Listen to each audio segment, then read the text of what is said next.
anybody has any kind of questions. But so recording has started and let's begin. So good morning, everyone. Thank you so much for joining. Today is the first session of a newly launched series exclusively for Arbor secondary parents called the University and Careers Conversations. The point of this series is to help provide you with insights and advice to help you help your teenagers navigate the often overwhelming but definitely exciting world of academics and career choices. So because this is just the first session, I want to start with just snapshots of the journey or a little bit of many kinds of different aspects. The future sessions can be deep dives into particular topics or any of these really. And of course, I'm always available for one-on-one meetings if you need further information about any of these.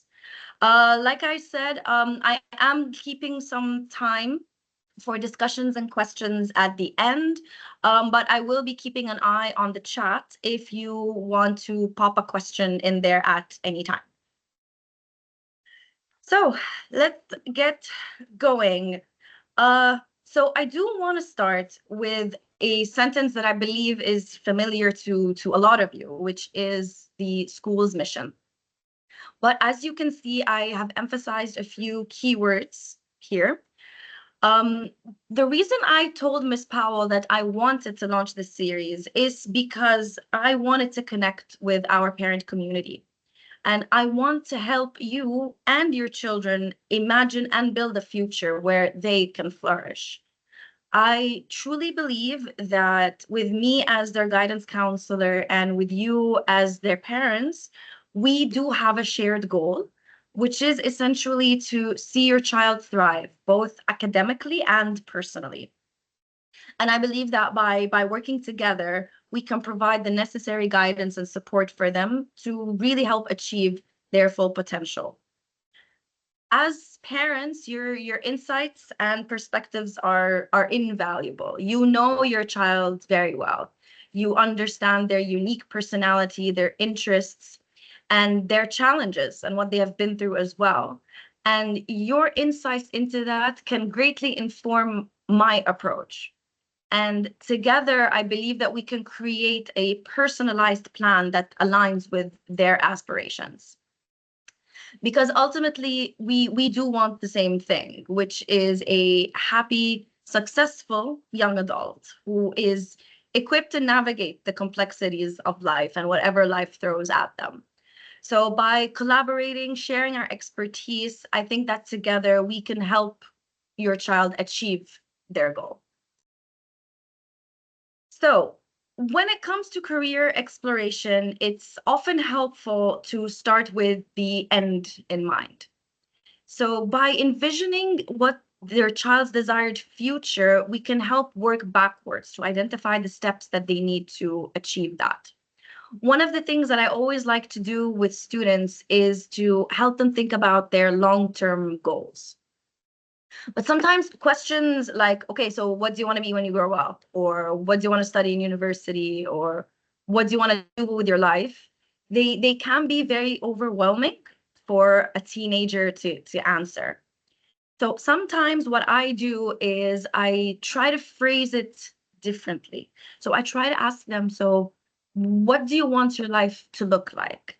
Do you want a kind of job that involves helping people or helping society?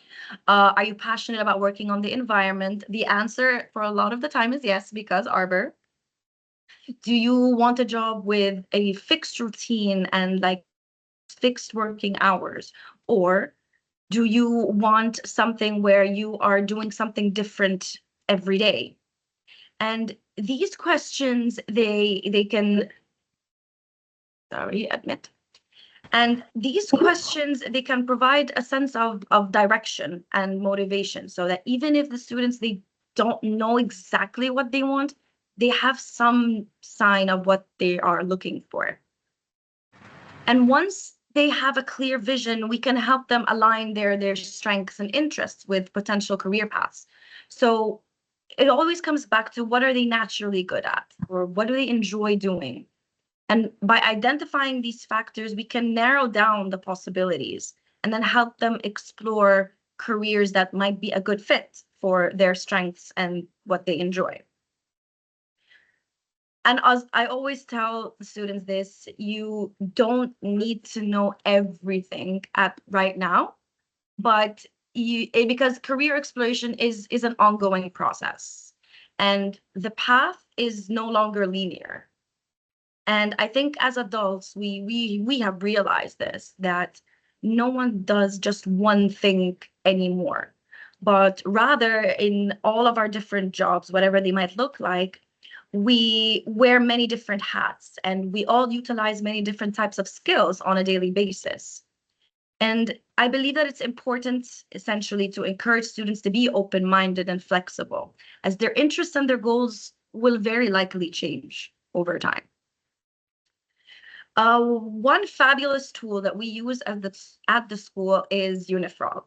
Okay, now there's two things in this platform that I want to show you. One of them is the careers profile, where students can take different types of career assessments. This is a screenshot of basically what it would look like on the student's side.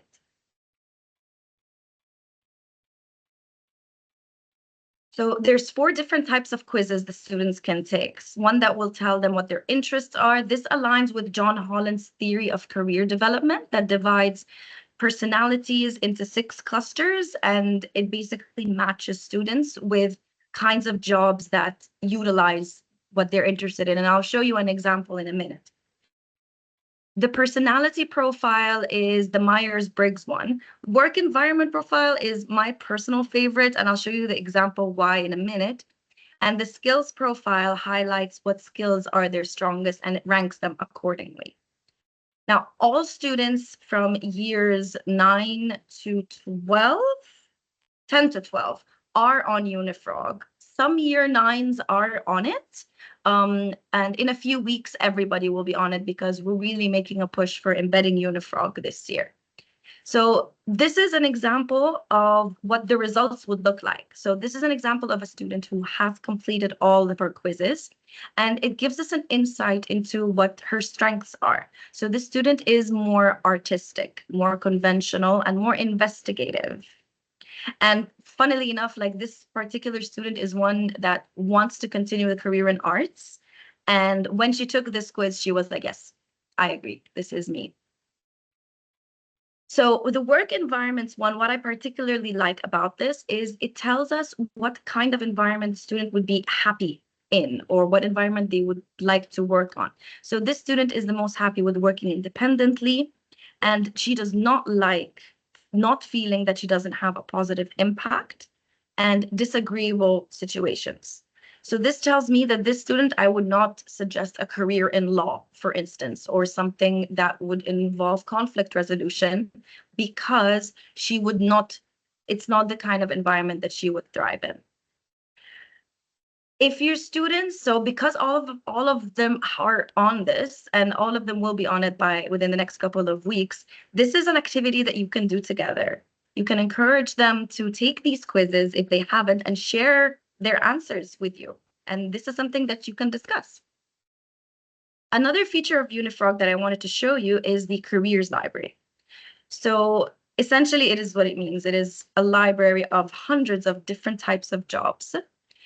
And students can filter by many different kinds of things. So let's say, for example, and this is very, very common, that a student says that they want to study engineering, but they might not really know what that involves. They can go into Unifrog and simply type in engineering, and this is just the first 6 results that they would see. So it describes engineering as a whole, and there are different pages on different branches within engineering. So, excuse me, what is a chemical engineer? What is a mechanical engineer? By going into one, this is what they would see. So there's a video of a young lady describing her job at Dyson. There's a description of what that job involves on a daily basis, what skills are required, what career paths this could lead to, and what are the different entry requirements should a student want to pursue this type of career. And again, there's hundreds and hundreds of jobs about everything, and all students have access to this. So it makes for very interesting reading, and it basically the point of it is to help them make more informed decisions.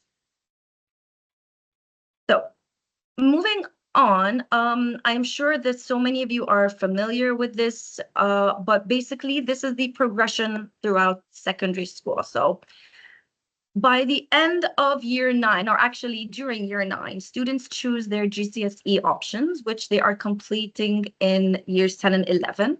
At the end of year 11, students choose their GCSEs, and then, at the end of year 11, students sit their GCSE exams, and throughout year 11, they choose what they would like to take in sixth form, whether it is A-levels, BTECs, or a combination of both. And I'm going to get into that in a minute. For more information on this, the school is hosting an academic parent information session on the 1st of October. So GCSEs. By year 9, many students, they have a general sense of their academic inclinations. By that point, they've been in school for a long time and they know what they like or what they don't like. Even if they haven't pinpointed a specific career path, they're usually leaning one way or the other.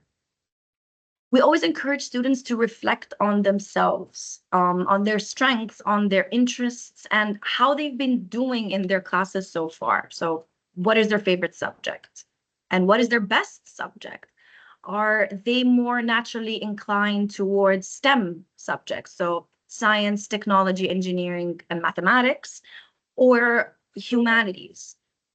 By this point, students, they generally know. Some students, they would rather write an entire essay than solve any kind of math problem. So for them, they know that at least it's not a career in sciences.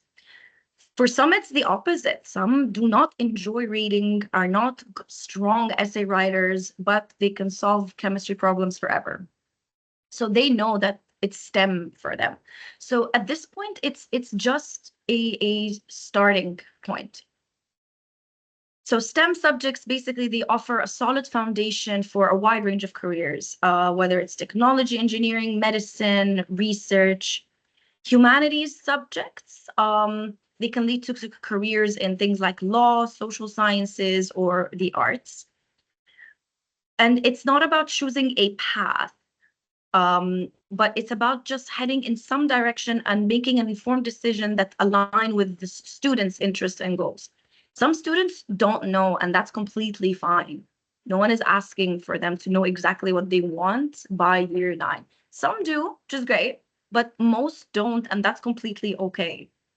Some students have very different interests, and they just can't choose. I have had students who are like, I either want to be a doctor or I want to be an artist. Two very different ones, and that's fine. When it comes to choosing GCSEs, it's about balance versus depth. And sometimes students can take a mix of subjects, which can also be beneficial. At this point, we always encourage students to speak to tutors, come book a meeting with me, speak to their teachers, and all students in year 9 will have a one-on-one meeting with either a member of senior leadership or with me to discuss their options before they are confirmed. In years 12 and 13, students are in sixth form and they come to choose either their A-levels or their BTECs. A-level and BTECs, they offer their different approaches to learning. A-levels are primarily exam-based and they focus more on academic knowledge and theory. BTECs, on the other hand, they often include coursework and more practical assessments, and they emphasize more practical skills and application. By the time students come to choose their subjects for sixth form, they have a deeper knowledge about themselves and the options available because of their GCSE experience. So for example, if a student chose business GCSE and they did not enjoy it, it's a sign that maybe this is not the career for them. And I would not advise that they take it as an A level, and it's time that we look at another pathway. When choosing between A levels and B techs, or when choosing a combination of both, it's important to consider university requirements and career aspirations. Some universities, they may have specific preferences for A levels. Others may accept both. But requirements aside, it's always important to think about what students want to learn. Like, what are the different skills and knowledge that they will need to develop their future career? So again, it's not about choosing one or the other. Students can always combine A levels and B techs to create a personalized learning pathway that just suits their needs and goals. So, universities. The process can seem daunting, but it is exciting at the same time. I always say this to students that when it comes to universities, you're not just choosing where you want to study, you're choosing where you want to be or where you want to live if they're moving abroad for the next 4 years. It is a process that requires careful planning and preparation, and the earlier the better. And with careful planning, we can always increase the chances of success. And the key to this is research. That's the first step and the step that we always keep coming back to. So the first step is essentially to research universities that align with students' academic interests and with their career goals. Now, there are so many factors that determine which universities to apply to. There's location, size, academic environment, the courses that are offered, student life, how well they have activities, athletics, how easy it is, admission difficulty, acceptance rate. Is it in a city? Is it in a more rural area? I can do a whole talk just on how to put together a uni list. And I have actually, like, this is something that I work on with students on how to create a university list, or basically where they want to apply to. The crucial thing, though, is that a university list needs to be balanced. It needs to be a combination of your reach or your aspirational schools, your likely schools where students have a pretty good chance of getting accepted, and safe schools that are likely to accept them in a heartbeat. No university list should just be your Oxford, your Russell Group, your Harvard, MIT. Research is key, like I said again, because every university is different. Every course within every university is different, and they are likely to have their own entry requirements. The best source for this is always the university website. And if that is not available, we can always reach out to a university rep to clarify a particular piece of information. Generally, most will ask for these three things. So most will ask for grades.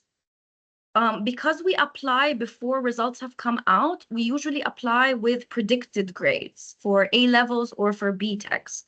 Some ask for GCSE results.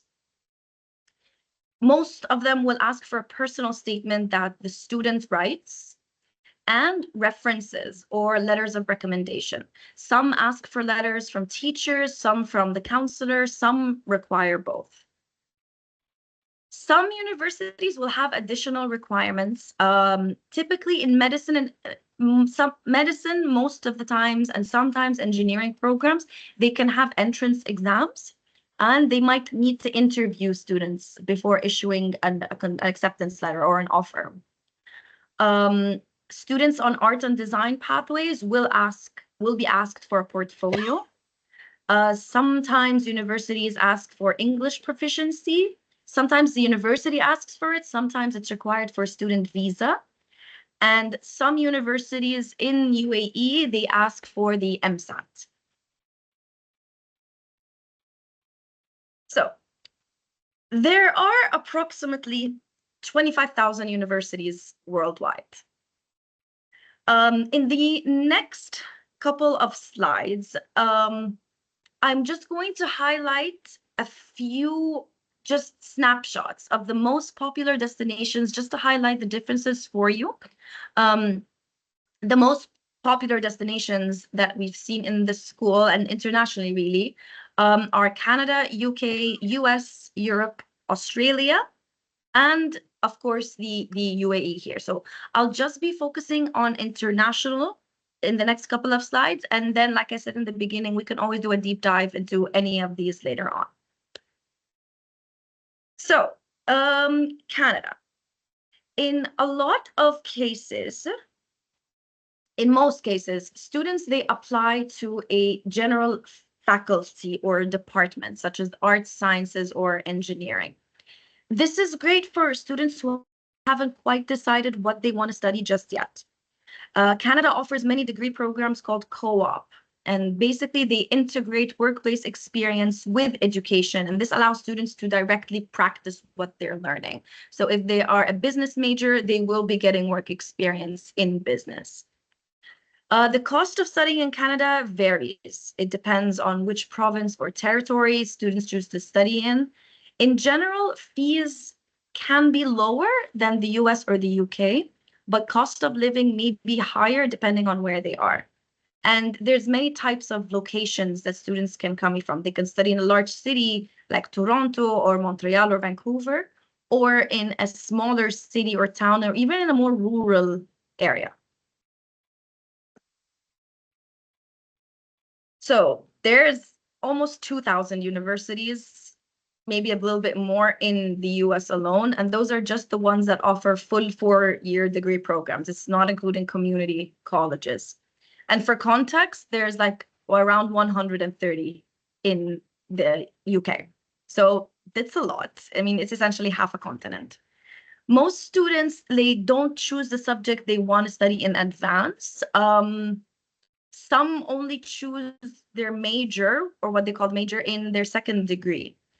And they have the opportunity to go in as undeclared, and then they choose their major later on. Applications to the US usually go through something called Common App. A few can go directly to the university itself. An advantage of studying in the US is their liberal arts curriculum, where students can combine majors and minors, or they can customize their own programs. They can graduate with a degree in art and operation management at the same time, for instance, or major in one thing and minor in another. The budget for the US, it can get pretty high, but because there are so many options there, there are more affordable options. Lots of international students can receive financial aid, and US passport holders can apply for funding from the government. And the US has something for everyone, whether they want a city vibe, whether they want to live by the beach, whether they want somewhere more rural. There's lots of different options for that. So the UK, in contrast to the US and Canada, students need to know what they want to study, and they apply directly for specific programs. Applications are submitted via also another app called UCAS. British students studying at UK universities can get government loans to cover fees and living costs. But international students typically pay more to study at UK universities. And there are not that many scholarship opportunities in comparison to US and Canada, but there are cases in which it happens. The UK also has a very diverse landscape. Students can choose to study in urban centers like London or Manchester, or campus universities in smaller towns and cities. While we're on the subject of the UK, because I remember this was one of the questions that was asked in the forum. So applying to Oxbridge is a highly competitive process, but with careful preparation and dedication, it is achievable. And I do have an entire book that it was given to me in a conference that says just about, it's called, I don't know if it's blurry, it is called, So You Want to Go to Oxbridge. So please feel free to come borrow it at any time. So it is achievable. but it's important to start early and thoroughly by researching the universities and courses that you're interested in, understanding the academic requirements, and ensuring that we meet the standards. So both are made of individual colleges, and each have its own unique cultures and traditions. So in addition to researching universities as a whole, students will need to look at which colleges they want and consider which best aligns with their own interests and values. The personal statement is a crucial part of this application. Students will need to take their time with it to craft a compelling piece that showcases their skills, their passion, and their experiences. And I work with all students closely on how to build a personal statement. I will give all of them workshops. Key thing is also references. Students will need strong references from teachers and mentors who can attest to their abilities. It should be individuals who know them well. Both will conduct interviews, and we will need to be working together to practice and answering potential questions and developing their interview skills. Usually the interviews will be about the personal statement they wrote, academic interests, motivation, and their future goals. We are hosting an event on the 29th of October on applying to Oxbridge, and we're actually hosting a professor from Oxford University to come to speak to students about this. So if this is something you're interested in attend, please do reach out. Since we're on the UK, I also want to talk about home versus overseas fees. This is mainly for British expat families whose son or daughter wants to go back to the UK. So fee status basically determines the level of tuition fees that are paid when you go to university in the UK that is publicly funded. There are two levels of fee status. So a lower home fee, which is set at a capped amount by the government, and an overseas one, which is typically much higher. Now, each university will follow their own regulations and guidance from the relevant UK government to determine each applicant's fee status and charge tuition fees accordingly. So each university gets to decide, I'm going to give this person home fees or this overseas. It has happened that applicants would be classed as a home fee payer in one university, but then an overseas one by another universities. The process is complicated, but it's not impossible. So for British and Irish expat applicants, you generally have to demonstrate that you have an ordinary residence in the UK or Ireland for the 3-year period prior to starting university.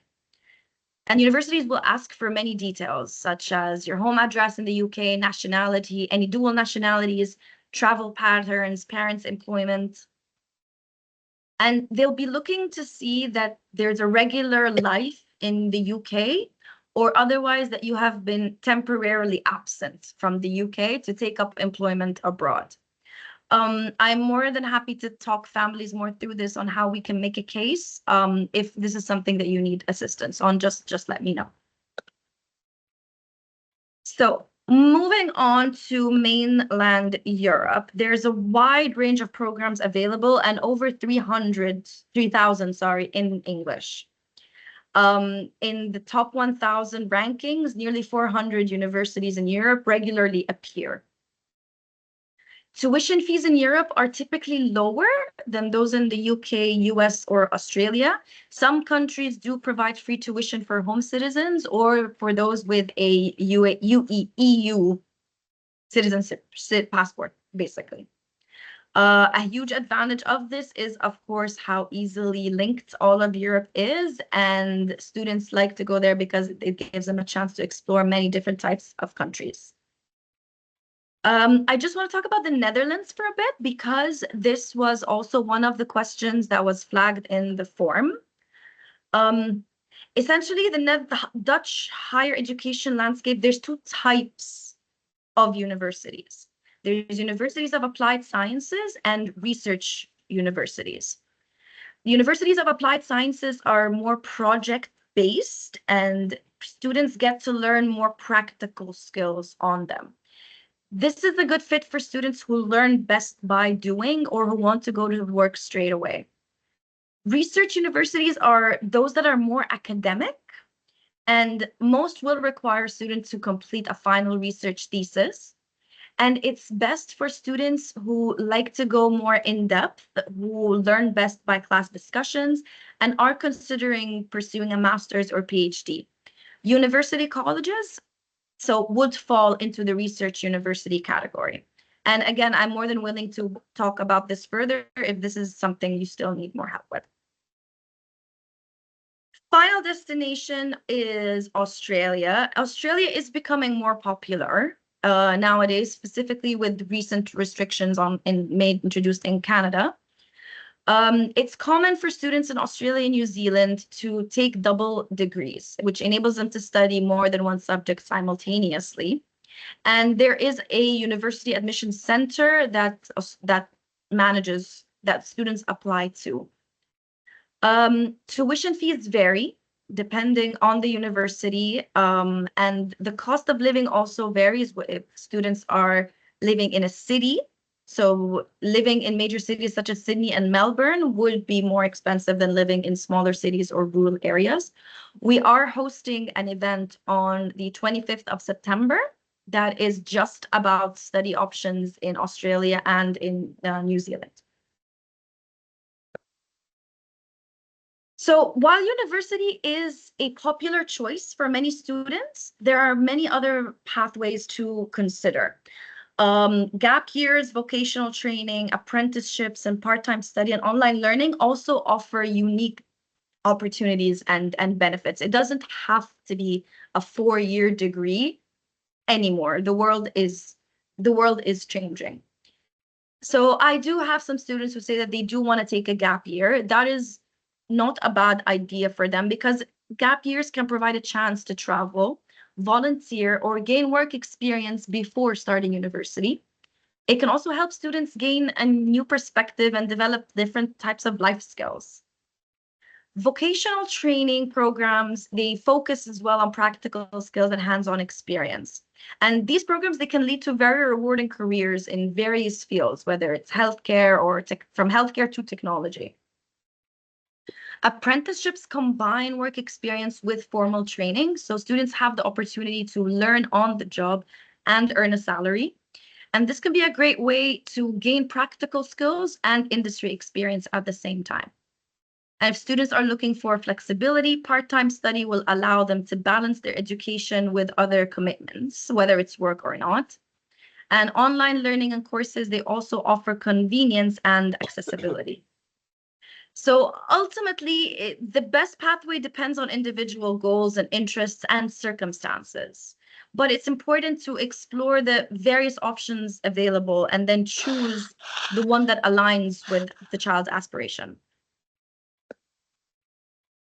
So for work experience, it's not just about building a resume. It is a very, very valuable tool for self-discovery.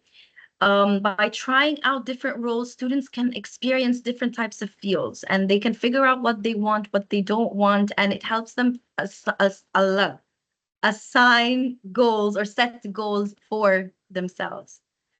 So beyond the application, work experience offers so many benefits like practical skills, students learn how to network, and it confirms their career choices. So they can also enhance personal statements and look fantastic on CVs, and they make students stand out from the competition. So at Arbor, we collaborate very closely with families. We have so many parents who offer mentorship opportunities and internships with their companies. And this is something that we're really making a push for this year, to get as many students as possible to get out there, get internships, get mentorships, work outside of the building for a while. Because it allows students to gain firsthand experience in their design fields and make informed career choices. If any of the parents on this call are willing to mentor a student, or if your company can provide internships, please do let me know because I am on the lookout for as many as possible. We are very fortunate to be living in Dubai, which has a thriving job market, and there are so many opportunities for students who are seeking work experience. from engineering to healthcare to fashion, really, there is something for everyone. Dubai offers a diverse range of work experience, whether students are passionate about animal welfare, cancer awareness, health and wellness, sustainability, working with people of determination. There are organizations out there that will work with high school students. One resource that I want to share with you is SpringPod. SpringPod is a fantastic platform that allows students to explore virtual work experience as well as take university courses. Now, both can be a great way to gain exposure to different industries and make informed decisions about their futures from the comfort of home. And I just want to show you a screenshot of both. So this is a screenshot of different types of work experience that students can take. So these are provided by Barclays, where students can learn operations, or they can learn how to develop a website or data analytics. Amazon also offers a few, such as IT work experience. I want to show you, oh, and all of this is for free. So I want to show you a taster of an example of a university course. So students, for instance, who are interested in psychology, I would recommend that they go and take psychology with a professor from Middlesex University, London. They can complete it all online. Or if they're interested in PPE, there is a course offered by a professor at Oxford. All of these courses will give students a certificate of completion at the end, and they can use this to write their personal statement. Or they can simply say that, okay, so I tried a university course in psychology. I did not like it. That means that maybe they shouldn't study psychology, and it's not too late for us to try to find something else that aligns with their interests more. So, funding, it can be a financial, I don't want to say burden, but like a speed bump. Now, it's important to start planning early and explore the various financial aid options that are available. Most scholarships are either merit-based, so that they're based on grades. This is the most common one. Some are more needs-based, in which the university will ask about the family's financial situation and ask to look at expenses and income and so on. Scholarship grants, loans, work study programs are some of the more common types of financial aid. Scholarship and grants are, like I said, mostly based on academic merit or financial need, while loans, they must be repaid with interest. Work study programs, they allow students to earn money while attending schools, but this is available in some countries. Whether students are available for financial aid or not, it varies on the type of aid and on the institution. Some might just be based on grades. Others might consider like financial need, extracurriculars, or community involvement. Okay, and typically the application process for financial aid for most universities will be separate, and it involves applying for it separately and providing supporting documentation, and will usually have their own deadline. The last two things that I wanted to talk to you about were basically tips that you can walk away with. Like, this is great information. What can we start doing right now? I just put in a few conversation starters that you might want to look at, my suggestions to start the conversation with your child. I found that like a few light conversations over dinner, as opposed to like an intimidating, let's sit down, we're talking about the future right now, might be the best way to get them thinking about their next steps. So these are just a few suggestions. Like, are there any career areas that you are curious about, that you would like to learn more about? Or what is your favorite subject and why do you enjoy it? Can you identify any people whose work you admire? So just things like that to just start them thinking and about what they might like to do next.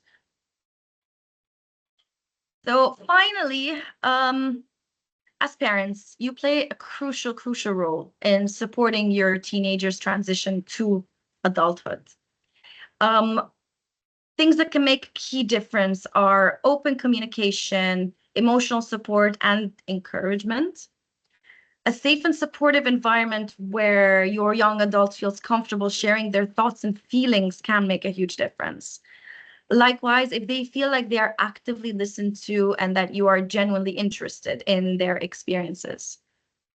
The journey is long. It's a marathon, not a sprint. And at times it might get stressful for you and for them as well. But they will need to know that you are there for them and you believe in their abilities. Help them set realistic goals and avoid unrealistic expectations because sometimes they will set them for themselves. Celebrating their achievements, like no matter how small, will definitely boost confidence and motivation.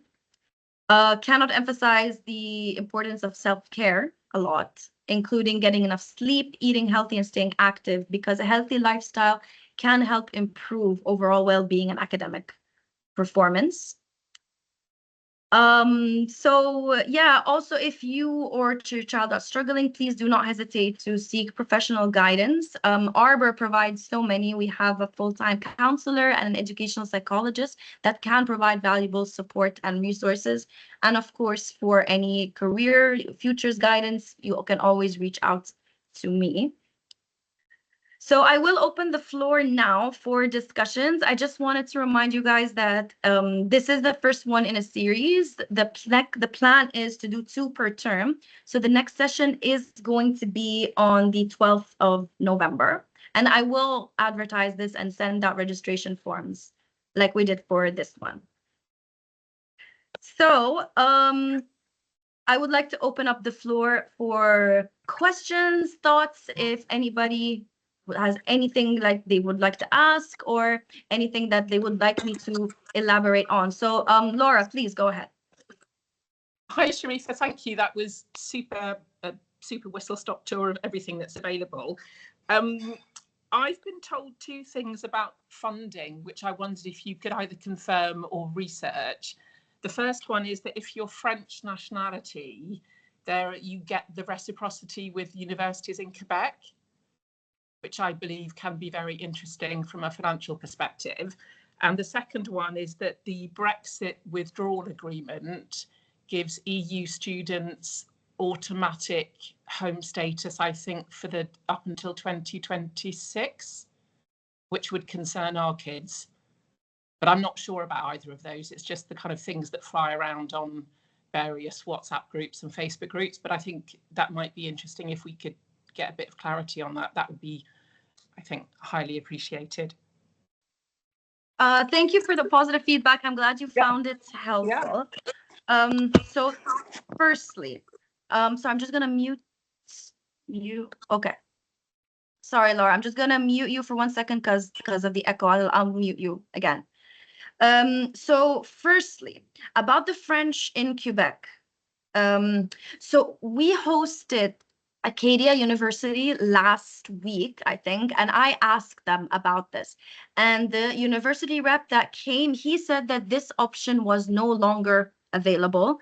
I would like to look into this a little bit more, okay? He said that this law was there, it is not anymore. I would like to look into this, but if you can tell me which particular universities you are looking at, I can get you more accurate information.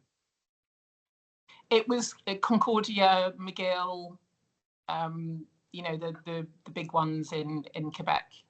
Okay. For a French passport holder. Exactly. Yeah. I will find out for you. Thank you. You're welcome. And for Brexit, just so I'm sure that I understand your question correctly, you are asking about, because I know the case we're looking at, we're looking at the dual passport holder. So are we asking for universities in the UK or in Europe?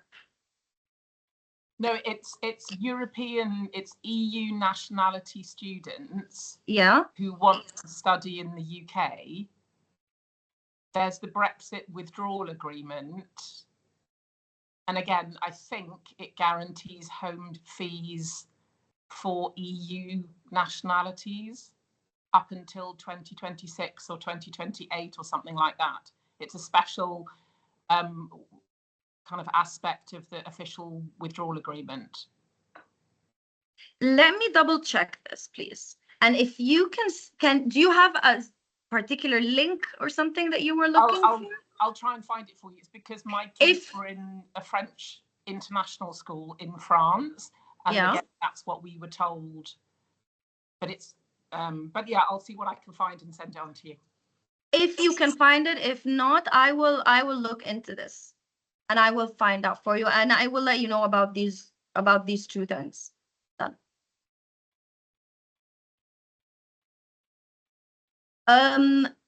Anybody else? Are there any other questions, thoughts, comments about anything that was discussed today?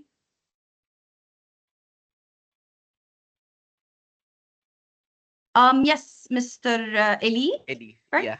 yeah. Ali.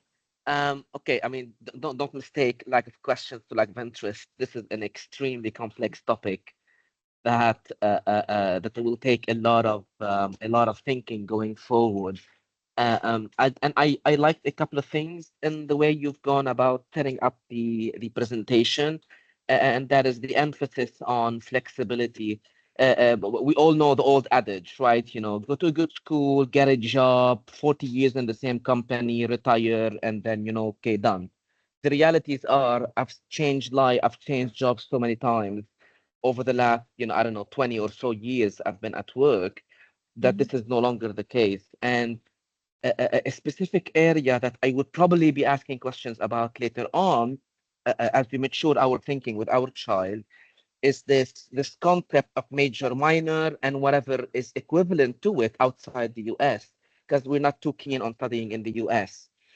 But I believe that is extremely important because at this stage in their lives and going forward, most children do not know what they want. And no matter how you frame it, you're gonna get wishy-washy answers that, you know, okay, you've got the odd, you've got the you know, small minority who have very strong interest. And, you know, like you said, you know, I'll write a thesis, but, you know, keep me away from math, or the other way around. But, you know, 90% of people will be in the middle and they really wouldn't know where to go. So, and in my career, I found myself in a lot of situations where I have very niche jobs, like working with a hospitality management degree in an oil and gas company, and like, you know, what brought this to that. But the realities are, I found these jobs to be extremely rewarding financially, professionally, and personally. So I would want us to maybe discuss these a little bit more in future sessions, maybe one-on-ones with us, or if you feel it's more relevant to the group, maybe through the group. But I think that is extremely important to explore. What about somebody who's good at math and loves art? You know, how do we go about that? And maybe dispelling some of these, or arts are bad. You know, you'll be living on a dime all your life if you like arts. But then again, if you like the arts and like designing smartphones, you can work with Apple and make a killing. You know, so how does that go? I think that's very important to elaborate on now and later. So not a specific question, Sharifa, but I think general thoughts that will lead to questions later on. Thank you so much. I completely agree. 100%. The path is no longer linear. It is no longer you go to school, you get a job, and then you keep working in the same job and get promoted in 40 years, and then you retire. The world has changed. I completely agree with you that it is sometimes a lot of pressure to put on young adults that you need to know what you want to do right now, and then that is it. You're not allowed to change your mind, because even as adults, we change your mind. We still ask 40-year-olds, what do you want to be when you grow up? And I also agree with you that it is a lot about a lot of it is about transferable skills. And that's one thing that I am trying to instill in the students, that it is a lot of skills are transferable across many different kinds of sectors, and the path is no longer one straight line. And I completely agree with you. This is something that we can bring up in discussions later on.